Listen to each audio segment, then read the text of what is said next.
Welcome to Peter and Phil's Courageous Conversations, a podcast addressing race relations and social issues in hopes that you'll be inspired to do the same. Now, let's begin our conversation with your hosts, Dr. Peter Weinstein and Dr. Philip Nelson.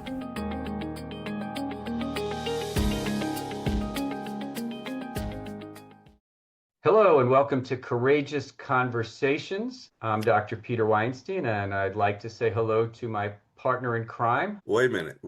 Are we robbing another store? Hi, I'm Phil Nelson. I want to welcome all of our listeners and those who are trying us for the first time. We hope this fulfills your interests and that you come back. How you doing today, Peter? I'm doing great. No real complaints. We were talking in our pre-call about all sorts of different issues, and we came up with a topic that I don't think we have covered, because when we were growing up and going to veterinary school, we learned things a lot differently than we've learned them now. And when we used the acronym AI, when I was in veterinary school, it usually entailed a glove that went up to your shoulder and a 3-foot straw and frozen semen. And so artificial insemination, until the recent days, was my idea of AI. So do you have that same memory, Phil? Of course. I'm a veterinarian too, and there are synonyms for AI now. And although the AI that we're going to talk about today is probably much more advanced than the AI that we were training on when we were students. As a matter of fact, that technique was probably older than, definitely older than us, and dates back to biblical days. So I wouldn't say that, although we might get confused about which AI we might be talking about unless we were sitting in front of a computer, this AI is as transformative to the workplace, to the labor force, and possibly to the not only the development of new information, but the transfer and adoption of new information. So now, I'm not going to say that I'm a Luddite, but I will say that when it comes to AI, I'm still very much a neophyte. And I've played with it mostly for content creation. I've had some images created with it. I've had it review content that I've posted, and even had it create some replies to mock posts on social media, or even a response to a client complaint that was on Yelp, just to see what it would play out. So it's been a fun learning experience. And then more recently, I've started to work with a company that we're using AI in a very high-end fashion. And I'm just absolutely amazed with its ability to take information, digest it, and bring it back out in another format that is quite useful and quite intuitive, and would take us hours, days, weeks, or months, that this can be done in minutes. So as much as some of the AI growth has created fear in many, I'm intrigued about the opportunities if used correctly. So how deeply have you gotten into AI there, Dr. Nelson? Somewhat similarly, I've also used it. I've tested the waters, if you will, by applying it to many of my own duties, creative and responsibilities, and found it quite helpful. You quickly understand how it can save you time in both, when I wrote speeches before, graduation speeches, for instance, or topics, or wrote presentations for topics that dealt with education or veterinary medicine, I would need a weekend to think about how I'm going to structure it. You still have to do your own research, even if you're going to critique what AI might produce. And so I'm not a Luddite either, but I am excited about the fact that my use of it so far has definitely saved me some time, even given me ideas about how I might approach certain aspects of a topic. The danger of it speaking for me is about as real as the danger of you speaking for me. Because I won't give it that agency. The real danger in depending on it so heavily is that at the moment we can't tell the difference between legitimate facts that AI may present as facts and hallucinations of AI that are created because of the sources they may run across. And the biggest problem right now is, if I want to give a presentation on, on DEI, I have about 100 articles that I tend to accumulate over time that I would have to peruse and decide which ones I'm going to utilize in my presentations or in my articles or in my writing. And that takes time.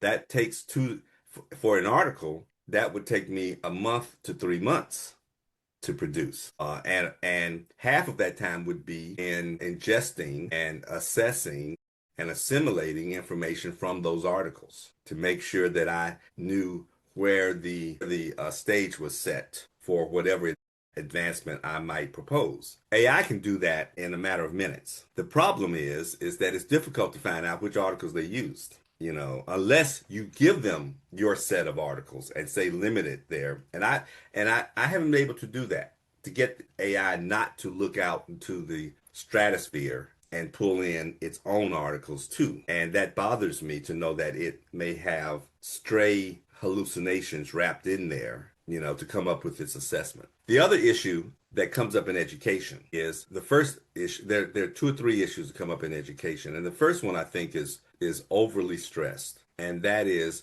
how do you separate a student's creation or creativity or ability to assess when they involve AI, when they include AI to do it? And that's a challenge for educators now to try to determine what you know. For me, this is no different than understanding that a first-year graduate in veterinary medicine doesn't know everything. A 25-year graduate of veterinary medicine doesn't know everything. What we're beginning to teach them is how to use the knowledge that's out there. And if AI expands the sphere of knowledge that they get to access and then helps them in analyzing that expanded sphere, that only increases the efficiency of making the right diagnosis and coming up with the right treatment for that individual patient. But the real danger here is the fact that AI seems to be a super universe from which they all pull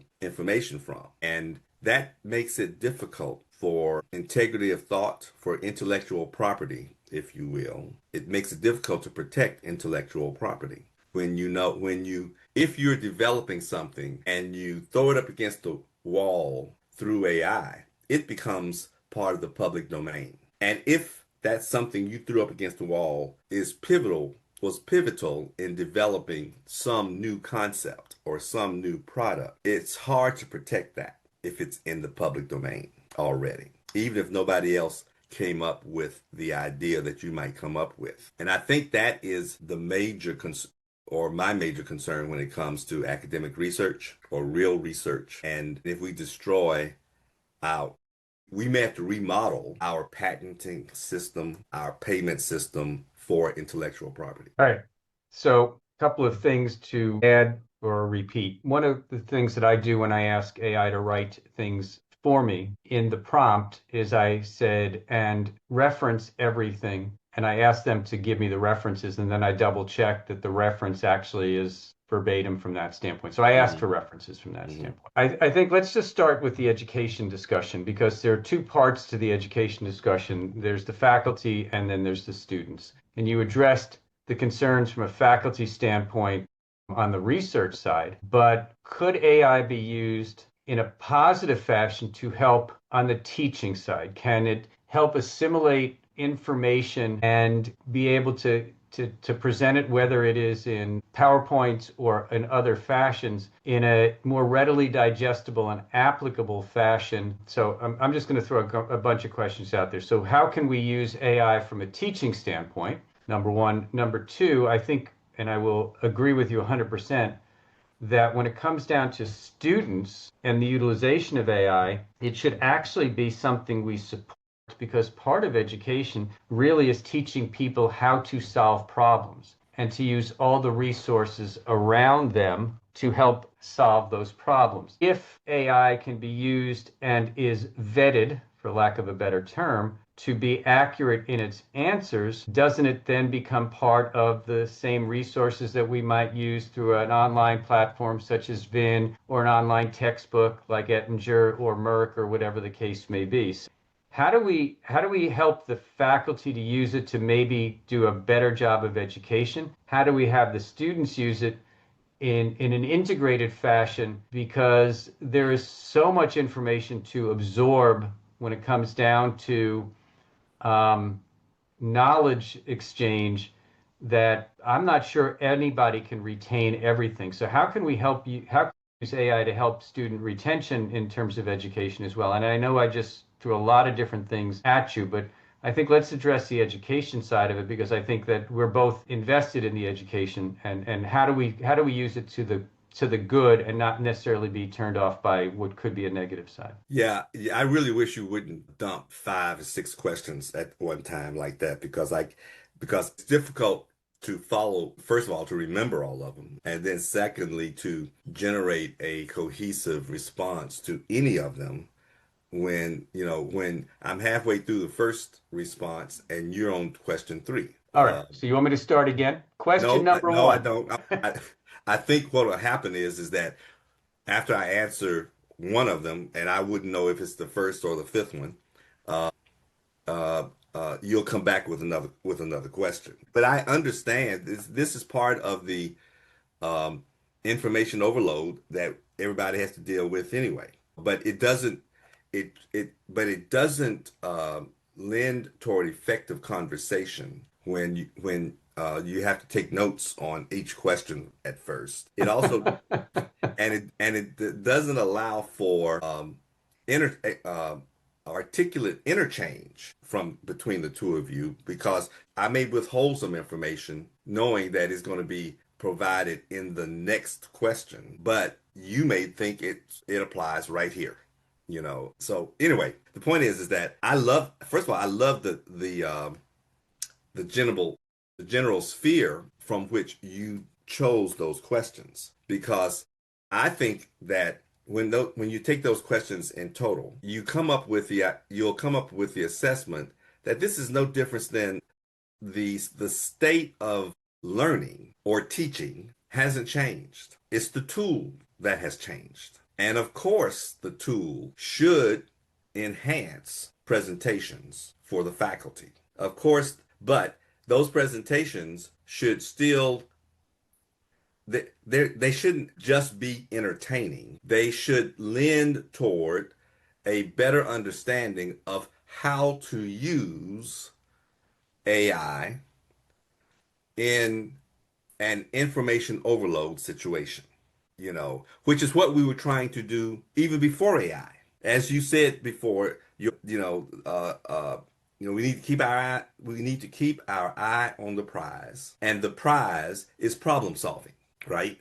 And so the real question isn't whether the student is using AI to get a cheap aid. The real question is, does the student know how to use AI to analyze data effectively and efficiently in time to make an assessment for whatever problem they're trying to address? And in veterinary medicine, it's more usually applicable to the clinical or research scenarios. But it's also applicable in how I'm going to turn in my homework, whatever it is. And then we have a lot of wasted arguments about whether or not we should accept this product as the student's product if AI is involved. I remember being in a meeting where an institution was looking for assistance in determining whether a faculty member should get tenure or not. And it's common practice that we reach out to other institutions and ask faculty in similar situations to evaluate the record that was submitted by the applicant for tenure. And in one institution, they received a report that with an opinion, and there was a note that said they used AI to come to this opinion.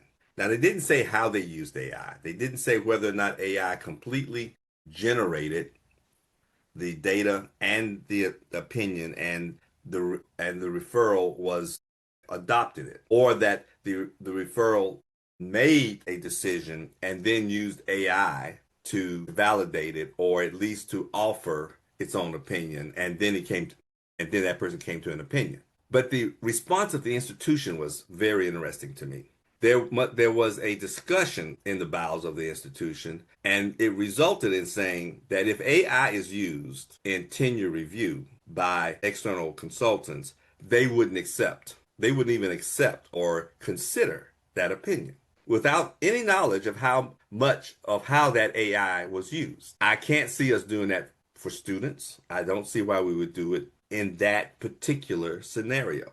But I raise that scenario to say that we shouldn't be so hyper vigilant about the potential negative consequences of AI that we effects that AI will provide, which primarily is efficiency for us. The improvement of efficiency and maybe leaving the students with more time to learn or do research or for themselves, something that needs to be considered. And I think what we have with where we are in 2025 and going forward, learning how to use the resources that are around you is actually probably the most important thing that you can do to grow as a person and not necessarily always be so dependent upon yourself. Now, we watch TV shows like Who Wants to Be a Millionaire? And the goal is to answer a series of questions. But if you get stumped, you're allowed to phone a friend, ask the audience, do a 50-50. So what we're trying to do is encourage finding the answer, the right answer,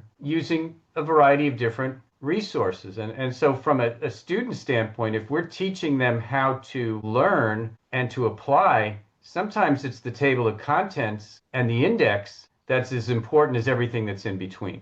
And all AI does, in the same way that Dr. Google does it, is it simplifies the search to save the time that would maybe be spent trying to figure out which chapter to go to. So I don't take an issue with it. And I also agree that using AI to help teach and learn how to teach to the next generation could be quite useful. My concern to a degree, intellectual property, and you mentioned that earlier. Yes, I think that's the conundrum that we're having problems dealing with. But to beat a dead horse, the position we're in right now with AI is no different than the position when Steve Jobs created Apple. And at some point, universities had to adopt computers to assist them. You know, I remember being at one institution when the Apple IIe came out, and this institution decided that they were going to require students to buy computers. And it used to be the students had to buy their surgical instruments. And the institution decided they would provide the surgical instruments for their labs and make the students buy computers. They thought it was that important. And now they didn't have any idea of how the students were going to use those computers. They just knew that 4 years later, it was clear that the advances in digital technology was going to be such that when they were going to graduate into an environment, that those computers would be integrated into the clinic and integrated into every facet of life. And therefore, they would have to learn how to use it while they were learning everything else. And that is, for me, even when you don't know where you're going to put the next step, real learning is not rote memory. And so when you're focusing on, when you start focusing on the ability to first gather information, second, assess that information, analyze that information, and then thirdly, assess your analysis, that is universal across disciplines, and that is real education, as opposed to forcing rote memory of data that is 50% inaccurate at the time you learn it. We just don't know which 50%. But you figure it out when you have gone through the analytical process and you continue to apply it throughout your career. That is real learning. So I want to pivot to clinical use. And we've seen it integrated in human healthcare and to a degree in veterinary healthcare as well in the reading and interpretation of radiographs, cytologies. I think it's doing samples in cancer screening as well in human healthcare. Any thoughts, comments on the integration of AI as a diagnostic or to help us from a diagnostic standpoint? Yes, I'm actually very excited about the potential of not just AI, but digital technologies in the visual and technical spectrum of medicine. There was a time when we were concerned that specialists might no longer be needed. Why would you need a board certified radiologist if AI develops to the point where they can read radiographs? Well, let's be serious here and say that radiologists and pathologists and cytologists, they look for variations to the norm. The radiograph of a dog's chest or a human chest or a cow's chest should fit certain parameters of normality. And when it's outside those parameters, that's when we get interested. That's when we begin to think this may be the problem. Now, boarded radiologists spend 3 to 6 years looking at radiograph after radiograph to be able to understand what those normals are. And they apply the norms. And they don't get worried until they see a radiograph with an image that's outside the norm. And so it's been very easy to use that approach and teach computers how to recognize normal. And so they apply it to radiographs, they apply it to slides, they apply it to blood slides, they even create robots that can build cars that can now do surgery, right? So the fear was natural that if we do this, why would we need specialists? Well, here's the problem. We've never had enough healthcare givers to deal with the population's healthcare needs. And so why would we think that another technique is suddenly going to resolve that issue? We just need more specialists now who can handle what the computers can't. And what actually happens in diagnostic labs is that 90% of the samples that are sent in to diagnostic labs are normal. And we use specialists to tell you that they're normal, where we could use them much more effectively if they were only looking at the abnormal slides. And that speeds up the turnaround time for important information, whether it's normal or not. So if it's normal, the computer, we now have significant trust in the repetition of correct analysis of normality through digital technology. By the way, we used to use human technology to develop normal. The tech would look at the slides or look at the image and then kick what they thought was abnormal to the specialist. Well, there was so much variation between techs that there was a lot of abnormalities missed. Whereas the effect of digital technology reduced that variance to the degree that we've improved our diagnostic capability. That is the advances we should be focused on. Everything else that we have a problem with is legal. So you may be wondering where and why I picked this topic. It came from a phone call I got this week from a hospital administrator whose doctor was brought to her attention by the technicians at the hospital because when he or she received lab work or a diagnostic, they would go to ChatGPT and ask how to treat it. And so the perception to the team was the doctor's knowledge base might have been substandard. And so they were using resources to help them in set up a treatment plan. And my response to the manager is get used to it because that's what we can expect. And whether you go to VIN, Veterinary Information Network, whether you go to your phone and do Dr. Google, this is where we're headed. Does it indicate anything about the knowledge base of the doctor? I can't critique that or comment on it. Does it possibly impact the confidence that a staff member may have in that doctor?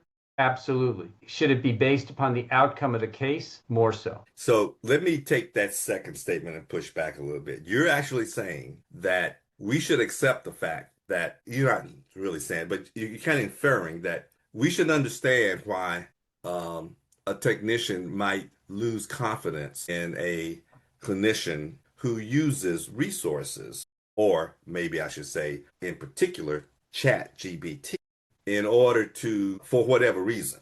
Now, I have a problem with that. And my first problem is that lack of confidence is based on the myth that we should have all this knowledge in our head, even the new knowledge. There was a time in practice where veterinarians didn't talk to each other in private practice. They rarely even met in the same town. They were just competitors. And they learned certain patterns of behavior based on the commonalities of the symptoms they saw in their environment, in their geographical area. And until we started requiring CE, many of them continued to use what they thought were successful techniques over after they became comfortable in 10 years. But in 10 years, there were several advances they knew nothing about because they didn't look for it. And so I could care less if they use Chat GPT or Venn or Dr. Google. The point is that whether that individual that this tech has now lost some confidence in is a new graduate or a 30-year graduate, both of them are about to find out what the recent tactics are in treating a particular disease. Now that doesn't mean now if they're blindly taking it and not applying it to the patient, now I have a problem.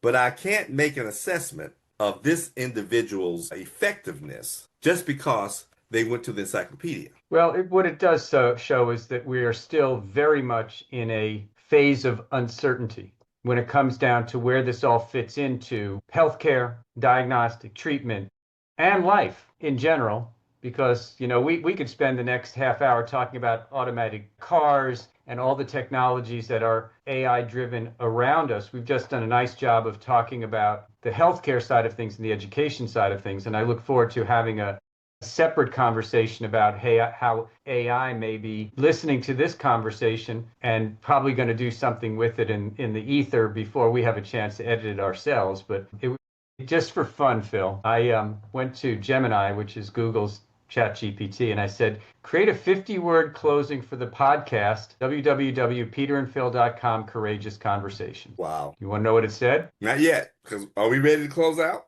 Well, we can. I just have some fun with that because I think we've done a very good job of taking our knowledge base, which is limited, and giving an educated Luddite approach to AI as it stands in 2025. I think there is still so much for us to learn, but that we shouldn't be building walls around it, but we should be opening doors. But I think some of the biggest concerns out there is can we close the door once it's open? Well, I think the door is already open, and I think it's blocked open.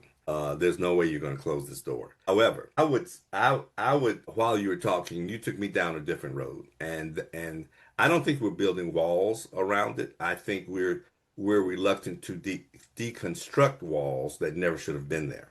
And part of that is the I am surprised at how often the expectation of total knowledge is raised within the human brain. I am surprised that people evaluate problem solving by how much knowledge you can express in one moment, rather than how about your practice of where you get your knowledge from, which should be a combination of your training and recognizing that there may have been advances since your training and the sources that you are going to use to keep you up to speed on those advances and how you are going to then integrate it into the life that you're trying to save. That includes economics, payment ability, costs, everything else. That is what the spectrum of care truly means. That even though Chat GPT may recommend a particular drug, if your client can't afford it, then do you stop and then say there's nothing we can do for this animal? And so, or this patient, be it human or animal. And so to me, our ability to adapt to these new wonderful tools is really going to be based on our ability to adapt, to forget or dismiss or at least tamp down some of the tendencies that have held us back in the past. So, to our listeners, I challenge you to figure out if in the last 50 minutes that we've been speaking, if it's actually Phil and it's actually Peter, or if it's our representatives, our avatars from AI. I'm not sure anybody could have had this conversation except for the two of us, but make sure you got the right people that you're listening to from that standpoint. So, Phil, before I read you what Gemini created, any final words? No, because I don't want to look bad compared to Gemini when you finish. I will say I've enjoyed this conversation. And to our listeners, we're only trying to provoke thought. And I think it's clear from our discussion, we also don't have the answer as to how this is going to evolve, other than, for the most part, it will be better. There will be dangers that we should be aware of and should mitigate. But this horse has left the barn. There was a time uh, when the car was invented, people thought horses would become obsolete. Well, that didn't happen because cars don't run on grain. Not yet, anyway. You had to use a veterinary metaphor to wrap that up, didn't you? The I horse did. leaving the barn. Well, I'd like to go back to the old AI so I could put my arm in a, let's leave that alone. Our producer, by the way, is real. Her name is Nicole. And until she becomes an avatar and can do this, through AI, we still have a real producer and we have real listeners because there's probably some AI listeners as well. So here's what Gemini said, and we'll wrap it up there. We hope today's courageous conversation sparked new insights, encouraged you to lean into these challenging discussions. Remember, growth often happens outside our comfort zones. Join us next time for more courageous conversations. What do you think? Hear, hear. Till next time.